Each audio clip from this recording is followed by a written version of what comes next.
Olá e sejam todos muito bem-vindos. Eu sou o Explicador e na nossa conversa de hoje nós vamos mergulhar fundo numa das estruturas mais importantes e eu diria até mais bonitas de toda a teologia cristã, a teologia da aliança ou teologia pactual. Muitas vezes, quando a gente se aproxima da Bíblia, seja na academia ou na vida pessoal, a gente corre o risco de vê-la como um monte de histórias soltas, sabe? Um conjunto de lições de moral, biografias. Tem a criação, o dilúvio, os patriarcas, o êxodo, os reis, os profetas. Mas e se por trás de toda essa variedade, de todos esses estilos literários e eventos históricos, existisse uma única arquitetura? Um projeto coerente que amarra cada evento, cada promessa, cada personagem numa única e grandiosa história. Pois bem, segundo o teólogo O. Palmer Robertson, em sua obra fundamental O Cristo dos Pactos, essa arquitetura não só existe, como é o esqueleto que sustenta todo o corpo da Bíblia.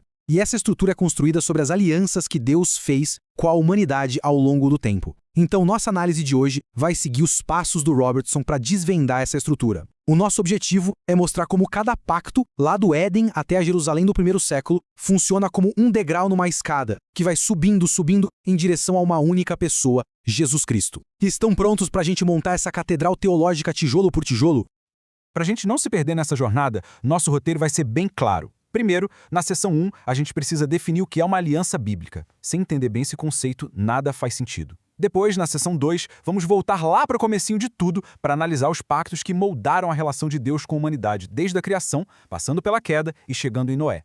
Aí, nas seções 3, 4 e 5, a gente vai mergulhar nos 3 grandes pactos que são a espinha dorsal do Antigo Testamento: a promessa com Abraão, a lei com Moisés e o reino com Davi. Vamos ver como um se apoia no outro. E por fim, na seção 6, o grande final. Vamos ver como todas essas histórias, todas essas promessas se encontram e se cumprem em Cristo, no que Robertson chama de o pacto da consumação. Então vamos começar. Vamos começar pelo alicerce. Em qualquer área de estudo, seja na filosofia, na matemática ou na teologia, a gente precisa ter clareza com as palavras. Para construir um argumento sólido, os conceitos principais têm que estar muito bem definidos. E no nosso caso, o conceito-chave, a pedra fundamental que vai nos permitir entender a unidade da Bíblia, é a palavra hebraica berit, que a gente traduz como aliança ou pacto. Sem uma compreensão profunda do que essa palavra significa, a Bíblia pode parecer um livro desconexo, ou, pior, contraditório. Sabe aquela ideia de um Deus zangado no Antigo Testamento e um Deus bonzinho no Novo? Isso nasce, em grande parte, de uma má compreensão desse conceito. Por isso, antes de sair correndo pela história da redenção, vamos fazer uma pausa estratégica e definir com calma o que a Bíblia quer dizer quando fala de uma aliança. E a pergunta que vai guiar toda essa primeira parte da nossa conversa é essa. Afinal, o que é uma aliança? À primeira vista parece simples, né? A gente poderia pegar um dicionário qualquer e seguir em frente. Mas essa abordagem seria superficial e nos levaria a erros graves de interpretação. A resposta a essa pergunta, no contexto da Bíblia, é profunda, é cheia de nuances e, principalmente, é sobre relacionamento. A maneira como a gente responde a isso não é só um detalhe técnico. Vai moldar toda a nossa visão sobre a Bíblia, sobre Deus e sobre o plano da salvação. Então, vamos dar a essa pergunta a atenção que ela merece. E aqui o Robertson nos dá uma analogia que eu acho simplesmente genial para a gente não cair no simplismo. Ele diz que definir aliança é como tentar definir mãe. A gente pode, claro, dar uma definição técnica, biológica, progenitora do sexo feminino. Está correto? Sim, está. Mas capta a essência da relação? Nem de longe. Não diz nada sobre amor, sacrifício, o vínculo, a complexidade, a autoridade, o carinho. Do mesmo jeito, se a gente define aliança simplesmente como um acordo, um contrato, um tratado, palavras que a gente usa no dia a dia, a gente perde toda a riqueza do conceito bíblico. Essas palavras nossas soam como negociação, interesses, possibilidade de quebra de contrato. Já a aliança bíblica fala de compromisso incondicional, de um relacionamento orgânico, de um vínculo que vai muito além de um simples acordo de vontades. É outra coisa, é muito mais profundo. Ok, sabendo que nenhuma definição formal vai esgotar o assunto, o Robertson nos oferece uma que, apesar de ser bem curta, é incrivelmente densa de significado. Essa definição vai ser a nossa principal ferramenta de análise a partir de agora. Ele define uma aliança divina assim: um vínculo de sangue soberanamente administrado. Cada pedacinho dessa frase, vínculo de sangue e soberanamente administrado, é absolutamente crucial e precisa ser entendido. É o que a gente vai fazer agora, analisar cada um desses 3 pilares. Vamos lá. Primeiro pilar, uma aliança é um vínculo. A essência da aliança não são as regras, mas o relacionamento. Ela cria um laço que une pessoas, no caso Deus e a humanidade, e esse laço é para ser inviolável. É por isso que as cerimônias de aliança na Bíblia são tão solenes, cheias de juramentos e sinais visíveis. O juramento verbaliza o compromisso e o torna sagrado. E os sinais, como o arco-íris para Noé, a circuncisão para Abraão ou o pão e o vinho na nova aliança, funcionam como lembretes físicos constantes desse laço. Segundo pilar, e esse é bem dramático, é um vínculo de sangue. Isso mostra a seriedade mortal do compromisso. As consequências aqui são de vida ou morte. A expressão em hebraico para fazer uma aliança é karat berit, que ao pé da letra significa cortar uma aliança. Isso não é só uma figura de linguagem. Vem de um ritual real do Antigo Oriente, que a gente vai ver em detalhes mais pra frente, em que animais eram cortados ao meio e as partes da aliança passavam entre os pedaços. Esse ato era um tipo de juramento de automaldição, como se a pessoa estivesse dizendo que aconteça comigo mesmo que aconteceu com esses animais se eu quebrar este pacto. Por fim, terceiro pilar, uma aliança divina é soberanamente administrada. Esse ponto é o que mais se choca com a nossa ideia moderna de contrato. Uma aliança com Deus não é uma negociação entre duas partes iguais. Não tem espaço para barganha, para contraproposta. Deus, como o rei soberano de tudo, estabelece sozinho os termos, as promessas e as punições. É uma imposição da vontade dele. Uma imposição cheia de graça, com certeza, mas ainda assim uma imposição. O nosso papel não é negociar os termos, mas responder a eles, seja com fé e obediência, seja com dúvida e rebelião. E antes da gente seguir, é muito importante esclarecer uma confusão comum que aparece de vez em quando, muito por causa de algumas traduções da Bíblia. A palavra grega para aliança no Novo Testamento é diateque. Na tradução latina, Vulgata, São Jerônimo às vezes traduziu diateque como testamento, de onde vem a nossa palavra testamento. Isso levou muita gente a pensar que a nova aliança é como um testamento que só passou a valer depois da morte de Cristo. O Robertson argumenta com muita razão que isso é um erro perigoso. Pensa bem. Um testamento é um documento que distribui bens e só entra em vigor depois que a pessoa morre.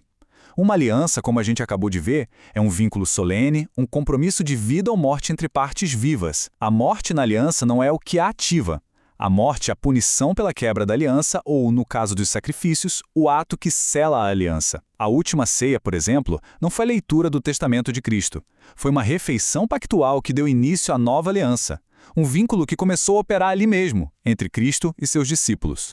Para a gente fechar essa primeira parte, então, o que fica é o seguinte. A aliança bíblica é muito, mas muito mais do que um simples contrato. Ela é o esqueleto teológico sobre o qual toda a história da Bíblia se apoia. É um vínculo de relacionamento profundo que nasceu para ser inquebrável, um compromisso com consequências de vida ou morte e um relacionamento que não é negociado, mas estabelecido soberanamente por Deus para definir como ele se relaciona com o seu povo. Com essa definição de 3 partes, vínculo de sangue soberanamente administrado, guardada na nossa caixa de ferramentas, agora sim a gente está pronto para começar a nossa viagem pela história da redenção. Bom, na nossa segunda sessão vamos fazer uma viagem no tempo lá para o começo de tudo, para os primeiros capítulos de Gênesis. Quem já leu a Bíblia com atenção deve ter notado que a palavra aliança, berit, só aparece pela primeira vez em Gênesis capítulo 6, na história de Noé. Isso quer dizer então que não existia uma relação de aliança entre Deus e a humanidade antes do dilúvio? O Robertson, seguindo uma longa tradição da teologia reformada, vai dizer que não. Ele defende que, mesmo que a palavra não estivesse lá, a estrutura de uma aliança, aquele nosso conceito de um vínculo de vida e morte administrado por Deus, já estava presente desde os primeiros momentos na relação de Deus com Adão no Jardim do Éden.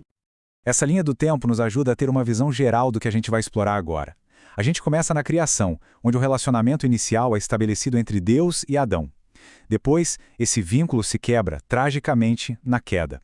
Mas, logo depois da transgressão, no meio do juízo, Deus inaugura a promessa da redenção, lá em Gênesis 3,15, que é a semente de todas as alianças de graça que virão depois. E por fim, com Noé, essa estrutura de aliança, que antes era implícita, se torna explícita. Deus formaliza um pacto para preservar o mundo, garantindo que o seu plano de redenção pudesse continuar acontecendo na história. Ok, alguém pode perguntar, mas se a palavra pacto não está em Gênesis 1 a 3, de onde vem essa ideia de um pacto com Adão?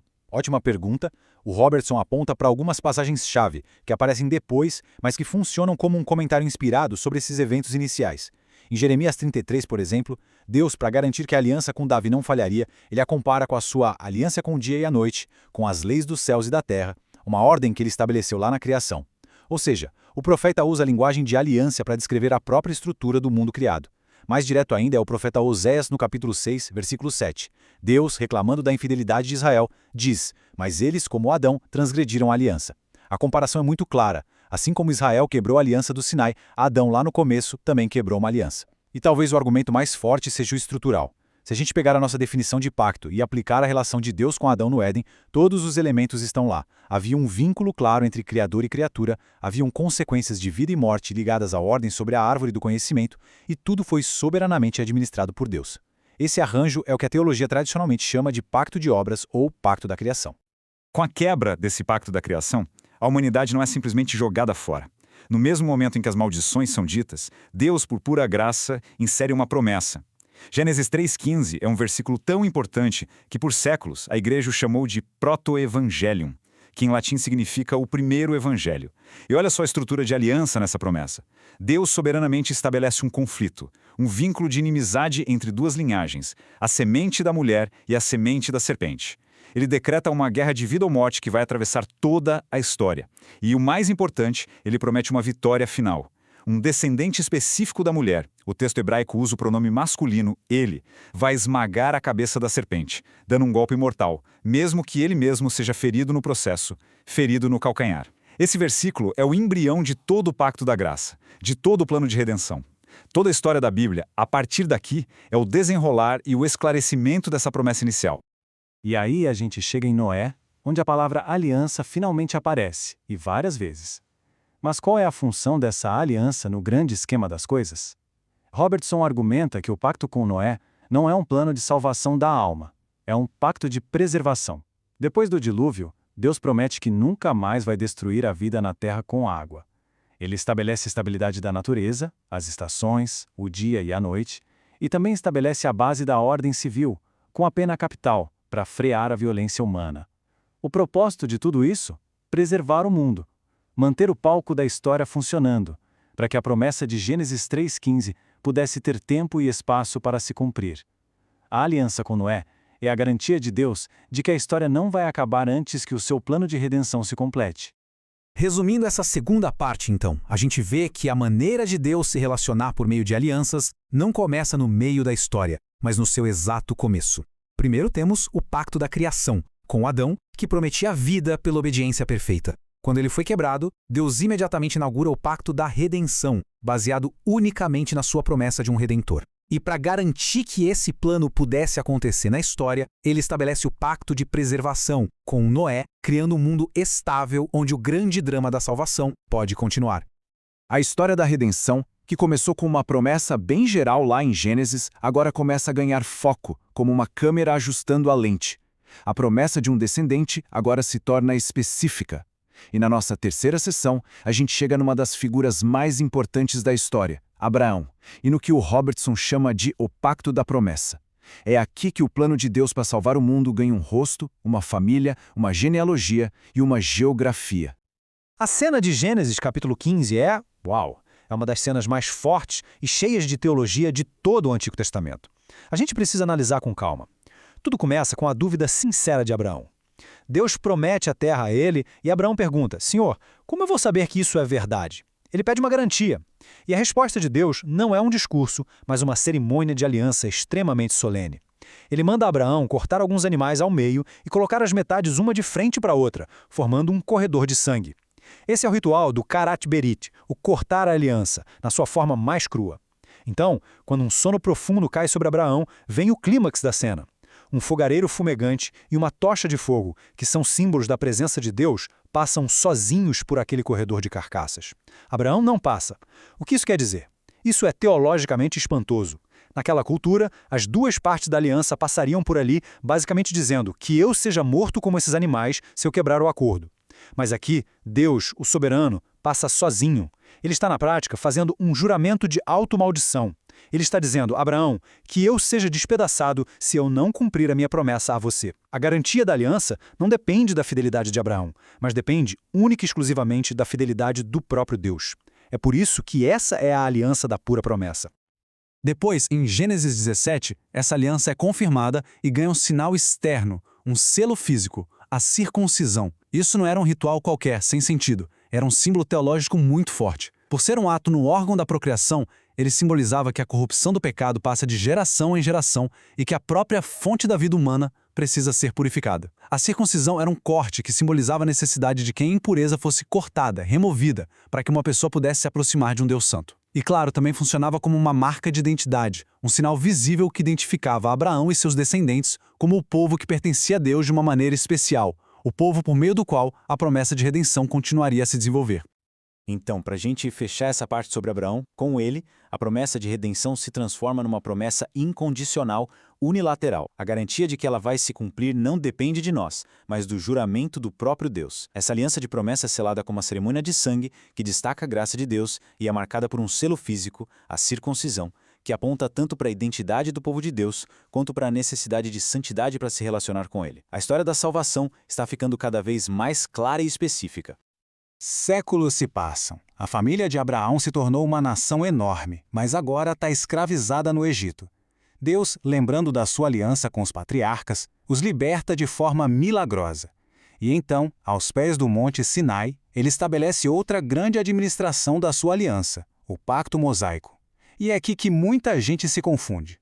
Muitos veem a lei como uma contradição da promessa de graça feita a Abraão, como se Deus tivesse mudado de ideia e criado um sistema de salvação por obras. Então, vamos ver agora como o Robertson integra o pacto da lei dentro da história da graça de uma forma bem harmoniosa. O primeiro ponto, e o mais importante de todos, é este: a lei não anula a promessa. O apóstolo Paulo gasta boa parte da carta aos Gálatas, especialmente o capítulo 3, argumentando exatamente isso. A aliança da lei, que veio 430 anos depois de Abraão, não invalida a aliança da promessa. Na verdade, o próprio livro do Êxodo mostra que a libertação do Egito e a aliança no Sinai não são uma coisa nova, mas sim o cumprimento da promessa a Abraão. Em Êxodo 6, Deus diz a Moisés: "Eu estabeleci minha aliança com eles, Abraão, Isaque e Jacó. Eu ouvi o gemido dos filhos de Israel e lembrei-me da minha aliança e vou levar vocês para a terra que eu jurei dar a Abraão." Ou seja, o pacto mosaico não é um plano B. Ele é construído sobre o alicerce firme da aliança de pura graça com Abraão. Bom, se a lei não substituiu a promessa, qual é a diferença e a função dela? Esse slide ajuda a gente a ver os contrastes. O pacto com Abraão é, na sua essência, um pacto de promessa. A base dele é a graça incondicional de Deus. O foco é num indivíduo, num patriarca e na promessa de um descendente e uma herança. Já o pacto mosaico é um pacto de lei. Ele adiciona regras detalhadas, os mandamentos, que exigem obediência do povo. O foco dele se expande de uma família para a vida de uma nação inteira, organizando o governo, a sociedade e, principalmente, o sistema de culto no tabernáculo. A questão, então, não é se um substitui o outro, mas como eles trabalham juntos no desenrolar do único plano de redenção de Deus. E isso nos leva à pergunta central desta sessão e uma das mais importantes para a gente entender o Antigo Testamento. Se a salvação sempre foi pela graça, por meio da fé na promessa, um princípio que já estava claro com Abraão, que creu em Deus e isso lhe foi contado como justiça, então por que Deus introduziu a lei no Sinai? Qual era o propósito dela na história da redenção? Foi um desvio, uma pausa ou um passo necessário e planejado? E quem nos dá a resposta definitiva é o apóstolo Paulo em Gálatas capítulo 3. Ele diz que a lei foi adicionada por causa das transgressões. A lei funciona como um espelho. Ela não tem o poder de nos limpar, mas ela tem o poder de nos mostrar o quão sujos nós estamos. Ao estabelecer o padrão perfeito da santidade de Deus nos 10 mandamentos, a lei revela a profundidade e a onipresença do pecado humano. Ela mostra a nossa total incapacidade de nos salvarmos por nós mesmos. E aí, Paulo usa uma metáfora poderosa. Ele diz que a lei age como um tutor ou aio, uma pessoa que na antiguidade disciplinava e guiava uma criança até ela crescer. A lei nos aprisiona debaixo da condenação do pecado. Ela nos coloca num beco sem saída, para que a gente, desesperado, anseia por um libertador. Em resumo, a lei foi projetada para nos fazer clamar por Cristo. Resumindo, o pacto da lei não é um caminho alternativo para a salvação. É um estágio necessário no desenrolar do único pacto da redenção. Em um nível prático, ele organizou Israel como uma nação santa, uma teocracia. Mas, num nível teológico mais profundo, ele serviu a promessa abrâmica de 3 maneiras principais. Primeiro, revelando a santidade de Deus. Segundo, expondo a profundidade do nosso pecado. E terceiro, através de todo o seu sistema de sacrifícios, ele apontava, como uma sombra, para o Cordeiro de Deus perfeito e definitivo que um dia tiraria o pecado do mundo. Muito bem, a nação de Israel agora tem uma terra, uma lei e um sistema de culto. Mas ainda falta uma peça importante na estrutura do governo de Deus, um rei segundo o seu coração. Na nossa quinta sessão, a gente avança para a era da monarquia e para a aliança que Deus faz com o rei Davi. É aqui que a promessa de redenção, que já tinha uma dimensão de família com Abraão e nacional com Moisés, agora ganha uma dimensão real, política e, no fim das contas, messiânica. As promessas que Deus faz a Davi lá em 2 Samuel 7 são de tirar o fôlego. Vamos ver em detalhes. Primeiro, Deus promete a Davi uma casa, que aqui não é um prédio, mas uma dinastia, uma linhagem real que duraria para sempre. Segundo, uma promessa de intimidade incrível é feita sobre o filho de Davi que o sucederia. Eu serei seu pai e ele será meu filho. O rei da linhagem de Davi é adotado numa relação de filho com o próprio Deus. Terceiro, o trono e o reino de Davi seriam estabelecidos para sempre. É uma promessa de um reino eterno. E, finalmente, a cidade de Davi, Jerusalém, se torna o centro geográfico e simbólico do governo de Deus na terra, o lugar do seu trono e do seu templo. E esse ponto aqui é absolutamente fundamental para a gente entender a profundidade da aliança com Davi. O trono de Davi em Jerusalém não era só um trono humano, um centro de poder como qualquer outro. O texto de 1 Crônicas 29 é explícito e chocante. Salomão se assentou no trono do Senhor. A monarquia de Davi era entendida como a manifestação visível, aqui na terra, do próprio reinado de Deus. O rei era o representante de Deus, governando em seu nome. Essa identificação entre o trono de Davi e o trono de Deus vai ter implicações gigantescas para a gente entender quem era Jesus e qual era a sua missão no Novo Testamento. Em resumo, o Pacto do Reino com Davi adiciona a peça final, a peça real à estrutura do Antigo Testamento.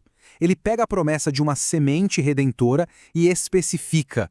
É uma semente real, um herdeiro de um trono. Ele estabelece a esperança de um reino eterno, governado por um rei que é chamado de Filho de Deus. A partir daqui, a esperança de Israel se concentra na vinda de um Messias, em hebraico Mashiach, o ungido, um filho de Davi que um dia se sentaria no trono para sempre, cumprindo todas as promessas de Deus.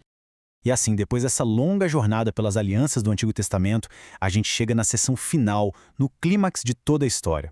Adão, Noé, Abraão, Moisés, Davi, todos eles foram estágios, foram sombras, preparações, foram os andames da construção. Agora, como diz o apóstolo Paulo, na plenitude do tempo, a realidade chega, o edifício é revelado. Nesta sessão final, a gente vai ver como Jesus Cristo não é só mais um passo na história, mas o seu objetivo, o seu cumprimento, a sua consumação final.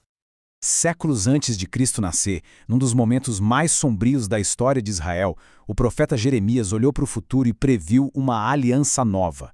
E olha que interessante as características dessa nova aliança.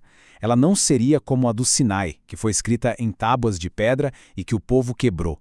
Seria uma aliança interna, com a lei de Deus escrita no seu interior e no seu coração. Seria uma aliança de relacionamento íntimo, de conhecimento direto de Deus, e culminaria naquela grande promessa que a gente já ouviu antes como um refrão: eu serei o seu Deus e eles serão o meu povo. E então, centenas de anos depois, na noite em que foi traído durante a ceia de Páscoa, Jesus de Nazaré pega o cálice de vinho e conecta a profecia de Jeremias diretamente a si mesmo. Ele diz: este cálice é a nova aliança no meu sangue. Lembram da nossa definição inicial?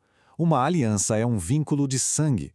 Jesus está se apresentando como o sacrifício cujo sangue sela o pacto final e definitivo. O seu sangue derramado na cruz no dia seguinte é o que inaugura essa nova e eterna aliança, a aliança que cumpre tudo o que foi prometido antes.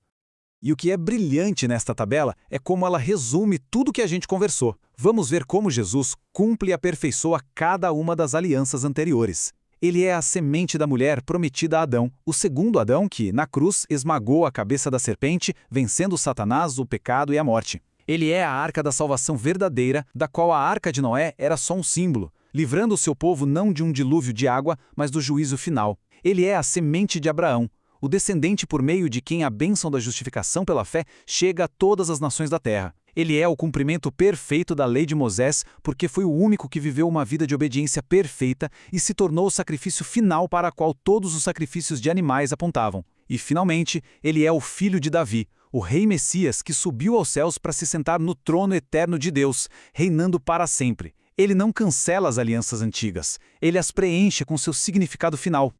E isso nos traz de volta àquela promessa central, aquele refrão que ecoou por toda a história. Eu serei o vosso Deus e vós sereis o meu povo. Como essa promessa de comunhão perfeita finalmente se cumpre, não num conjunto de leis nem num pedaço de terra, mas em uma pessoa, Jesus, cujo nome profético é Emanuel, que significa Deus conosco. Nele, a promessa de Deus morar com seu povo se torna uma realidade física, encarnada. Na verdade, o profeta Isaías vai ainda mais longe. Falando do Messias, Deus diz: eu te farei uma aliança para o povo. Ou seja, o Messias não apenas traria a aliança, ele seria em si mesmo a aliança. Jesus é a personificação do vínculo restaurado entre Deus e a humanidade. Então, para fechar esta última sessão, o ponto-chave é que a vinda de Cristo é o grande ponto de encontro de toda a história bíblica.